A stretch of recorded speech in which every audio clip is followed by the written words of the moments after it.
आई आई कशाला एवढे काळजी करते? या तुम्ही बसा बघू जरा. असं सॉरी, शांत बसा इथे. किती काळजी करायची? येईल तो. बसा बघू. हा बा आला. समर समर कसं आहेस तू? तू आधी बस. ये इथे बस बघू. बस बस बस बस. कसं वाटतंय? बरं आहेस ना? आज आज चुकलंच आपलं. अंगारा लावायला पाहिजे होतं त्याला. उठल्या बीपी कसं आहे? ओके. आजचा दिवसच वाईट होता. उठल्या ना सकाळी तुला अंगारा लावायला पाहिजे होता. हो की नाही हो आई?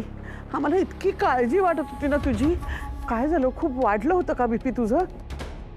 नाही ग. असं काय करतोस रे पिंट्या? मला सांगतोस की दुखणं अंगावर काढायचं नाही म्हणून आणि स्वतः असा वागतोस. आम्ही म्हणत होतो ना डॉक्टरकडे जा म्हणून. बघा ना, आता शेवटी जावंच लागलं ना. आता तरी सुधार रे आणि काळजी घे रे स्वतःची. आणि हे काय वय आहे का तुझं बीपी वाढण्याचं? माझ्याकडे बघ, 80च्या घरात आहे पण कशी टुणटुणीत आहे. हो ग बाई, बरोबर आहे तुझं. पाहिलंस ना स्वानंदी, गोळ्या बंद केल्याचे परिणाम बघितलेस ना तू? तुमच्या लक्षात येत आहे का? गोळ्या बंद केल्यामुळे नाही झालंय हे. गोळ्यांचं अतिसेवन झालंय त्यांच्याकडनं, म्हणून हा प्रॉब्लेम झालाय. काही झालं की गोळी घ्यायची, त्या शरीराला सवयच राहिली नाहीये. 4-4 आहे त्यांची तब्येत. त्यांना हेल्दी लाईफस्टाईलची गरज आहे. हे असं गोळ्यांची वगैरे नाही काकू. हो कळतंय मला, पण जुन्या सवयी आहेत ना त्या. असं नुसतं ठरवलं आणि बदललं असं होत नाही.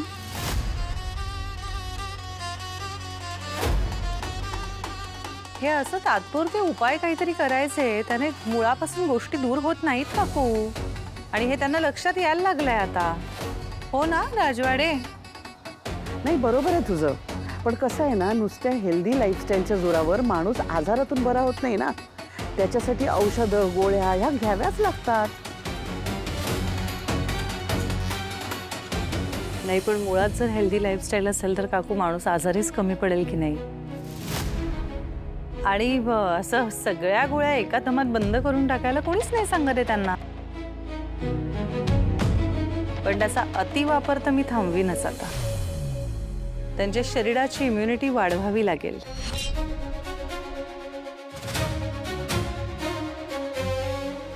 कारण प्रतिकार शक्ती नसेल तर मग माणूस आजारी पडतो ना. आणि आपण जेवढ्या गोळ्या जास्त घेतो ना तेवढी आपली प्रतिकार क्षमता आहे ना ती कमी होत जाते. त्यामुळे आता आपल्याला गोळ्या घेत राहायचंय का थोडंसं निरोगी आयुष्याकडे वळायचंय हे जास्त त्याला ठरवायला लागेलच. बरोबर बोललीस तू नंदू. आणि मल्लिका, तुला जर पिंट्याची काळजी वाटत असेल ना, तूही त्याला हाच सल्ला दिला पाहिजे. गोळ्यांची भीती कसली दाखवतेस? आई मला खूप काळजी आहे त्याची, म्हणून त्याचा हा त्रास बघून माझा जीव तुटतो. माझ्या अंशूपेक्षा जास्त प्रेम करते मी समरवर, म्हणून मला त्रास होतो. काळजी वाटते त्याची.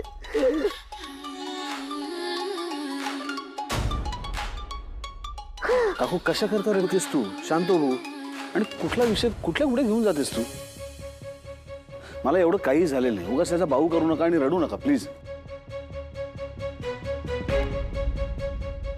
चला उशीर झालाय खूप. झोपा आता सगळेच. Good night.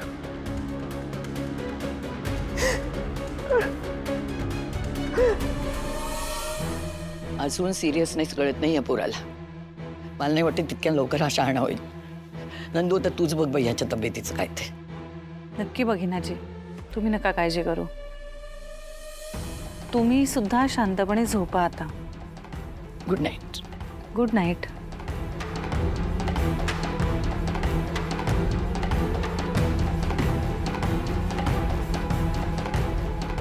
बास झालं. काकूंचं सारखी भीती घालणं थांबतच नाहीये.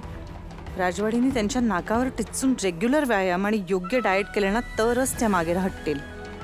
नाही, आता तर कोणीतरी उत्तम डायटिशियन शोधून त्यांना योग्य डाएट प्लॅन तयार करून दिलाच पाहिजे. आल्या माझ्यावरती खेकसायला सुरुवात केली तुम्ही. खेकसा एक तर माझं ऐकून घ्या थोडं. ही मुलगी आठवड्यातून 4 वेळा कपडे मागवते की नाही ऑनलाईन. मेकअपवर खर्च करते की नाही. सॉरी सॉरी सॉरी, माझं चुकलं. पैशाबद्दल खर्चाबद्दल काही बोलायचं नाही.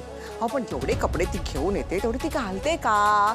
मी तर तिला हे कपडे घालताना कधी पाहिलंच नाहीये. नुसते कपाटामध्ये कोंबून कोंबून कोंबून ठेवते. म्हटलं हिला नको असलेले कपडे आपण बोहाडीला देऊन टाकूया. काय चुकलं माझं त्यात?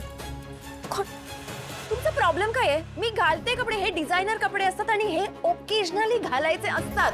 हो ना, पण मी तर तुला कुठलेच आता एवढे ओकेजन झाले वापरलेले पाहिलंच नाहीये. म्हणूनच तर मी म्हटलं चला आता हे देऊन टाकूया, आपल्याला 4 भांडी तरी मिळतील.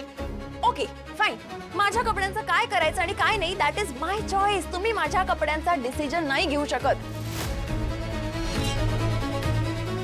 तुम्ही असे वागता ना, म्हणून हा आपला वाद होत असतो. आता मी काय याच्यामध्ये चूक केलं रे? तिला आवडतात ना मोदक, म्हणून तर मी घेतलं होतं. तर काय मला आई, चूक? एक लक्षात ठेवा, आता इथून पुढे माझ्या कपड्यांना, माझ्या वॉर्डरोबला मला विचारल्याशिवाय अजिबात हात लावायचा नाही. काय केलं मी? हा रोहन, राहिलेले कपडे आण. जा घेऊन जा, सगळे कपडे घेऊन जा. आणि एक काम कर, कोंबून कोंबून ठेवा. आई शांत बस ना यार जरा. जा, बिळातून उंदीर बाहेर पडतात ना, तसे कपाट उघडल्याबरोबर हिचे कपडे बाहेर पडतात. चा, चा, चा, चा, चा.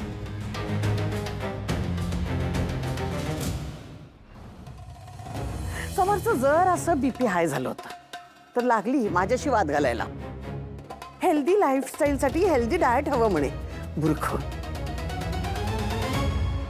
मला हेच कळत नाहीये, हिचा काय संबंध?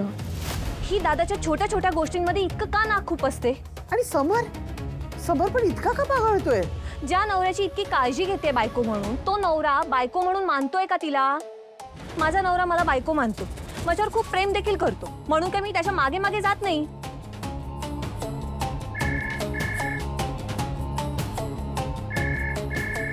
बघ, असं सांभाळून नाव घेतलं ना की असे फोन कॉल्स येतात.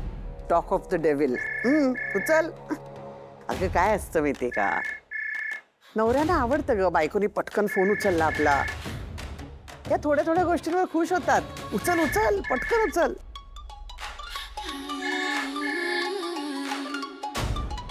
हॅलो, हां बोला. हो, अन्विषा झोपली? बरं. काय? मी किती वेळा सांगितलंय तुम्हाला की तोच विषय काढू नका म्हणून. मी तिथे नाहीये ना, ते सगळ्यांसाठीच चांगलंय. शांतता राहील जरा. हे बघा, जे चाललंय ना ते योग्य चाललंय. Good night. अप्पी, काय झालं बाळा? शांत राहा, चिडचिड होते माझी. लेक्चर देऊ नकोस आता. मी लेक्चर देत नाहीये, तू करतेस ते बरोबर करतेस. तू एक मिनिट बस बघू. हा बस आणि शांत डोक्याने बोल. मी काही चुकीचं वागत नाहीये. तू राहू नको ग माझ्या सासू बरोबर, म्हणजे तुला कळेल. मी सकाळी 11 वाजता उठले ना की तिची बडबड सुरू होते. मी टीव्ही बघत बसले तरी तिची बडबड असते. मी फोन बघत बसले तरी तिची बडबड असते. मग मी काय करायचं? अगं पण मी याबद्दल तुला काहीच बोलले नाही सोनूले. मी उलट असं म्हणते की हा तुझा ठसका जो आहे ना, यातला अगदी 30% ठसका जरी माझ्या डॉलमध्ये असता ना तर खूप बरं झालं असतं ग. आपण जिंकलो असतो, आपल्याला ही सगळी धडपड करावीच लागली नसती.